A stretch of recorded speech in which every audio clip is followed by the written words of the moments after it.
آج اسی نمازی اور اسی روزے دار کی تھوڑی سی گفتگو منقول ہے، روض الریاحین پہ بھی یہ روایت درج ہے۔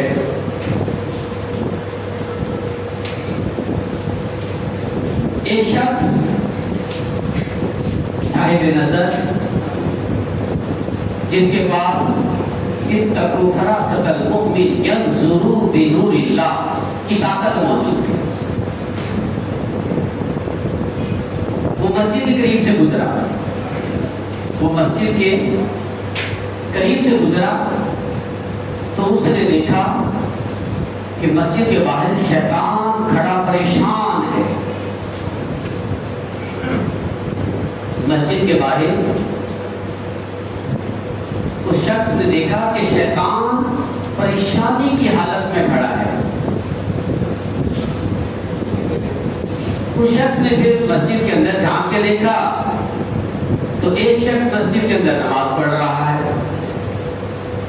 مسجد کے دروازے پر نگاہ پڑی تو دیکھا مسجد کے گیٹ پر ایک شخص سویا ہوا ہے۔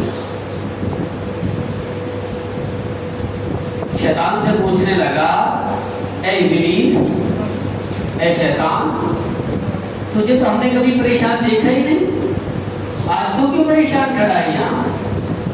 کیا ماجرا ہے؟ کہنے لگا،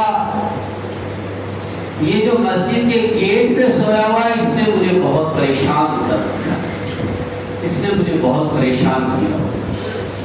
کہا وہ سویا ہوا ہے مجھے پریشان کاہے کو کر رہا ہے؟ کاہے کو تو اس سے پریشان ہو رہا ہے بھائی؟ کہنے لگا یہی تو پریشانی کا سبب ہے تیرا۔ کیا بتا کیا وجہ ہے؟ سبب بیان کر، پورا بیان کر۔ شیطان کہتا ہے کہ وہ شخص مسجد کے اندر نماز پڑھ رہا ہے، اس شخص کو دیکھو ذرا، وہ اکیلا ہے مسجد میں نماز پڑھ رہا ہے اور مجھے اس کی نماز میں خلل ڈالنا ہے، مجھے اس کی نماز کو خراب کرنا ہے، مجھے نمازی کو بہکانا ہے۔ میں نے اللہ سے وعدہ کیا ہوا ہے کہ میں نماز پڑھنے نہیں دوں گا، ان کو نماز کے قریب نہیں آنے دوں گا، لیکن مجھے اس کی نماز خراب کرنی ہے۔ تو وہ شخص صاحب نظر کہتا ہے کہ اس کی نماز کر پھر جا کے خراب، تو پریشان کیوں کر رہا ہے؟ کہا یہ پریشان کر رہا ہے جو گیٹ پہ لیٹا ہوا ہے، سویا ہوا ہے۔ کہا کیا پریشان کر رہا ہے؟ کہنے لگا یہ وہ اندر جو ہے نمازی، اس کی نماز خراب کرنی ہے مجھے، اور یہ جو باہر گیٹ پہ سویا ہوا ہے یہ روزے دار ہے، اس نے آج کا روزہ رکھا ہوا ہے اور ہے بھی نفلی روزہ۔ فرض روزوں کی تو شان ہی کیا ہوگی؟ نفلی روزہ رکھ کے مسجد کے گیٹ پہ سویا ہوا ہے۔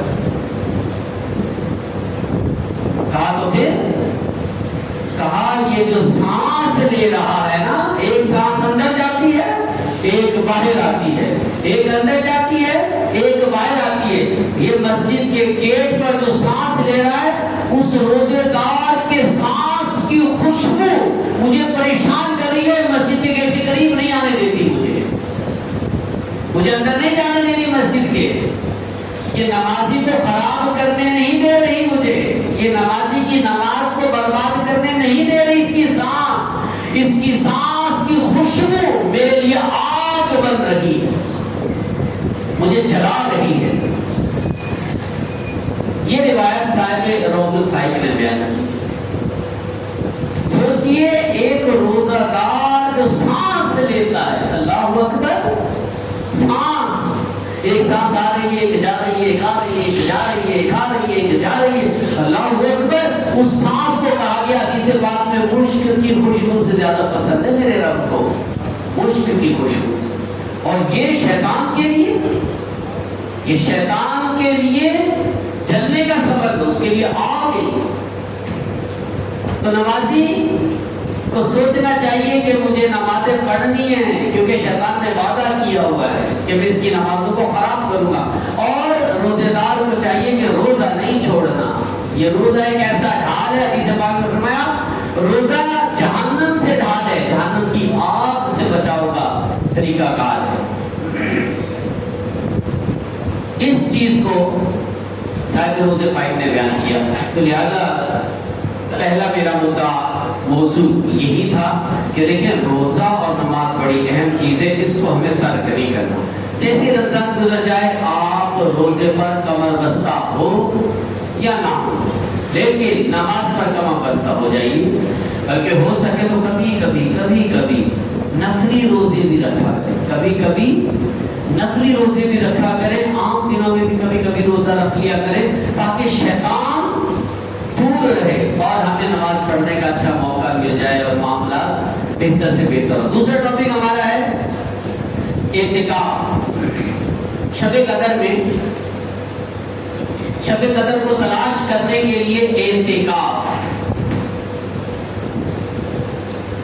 نبی پاک علیہ السلام ہر سال اعتکاف کیا کرتے تھے، آخری 10 دنوں، ہر سال آخری 10 دنوں کا اعتکاف کیا کرتے تھے۔ جب آپ سے پوچھا گیا اس کی وجہ کیا ہے، آپ نے فرمایا اللہ تبارک و تعالیٰ نے آخری 10 دنوں میں شب قدر رکھی اور وہ رمضان کی آخری 10 دن کی طاق راتوں میں سے کسی ایک رات میں، اس کو تلاش کرو۔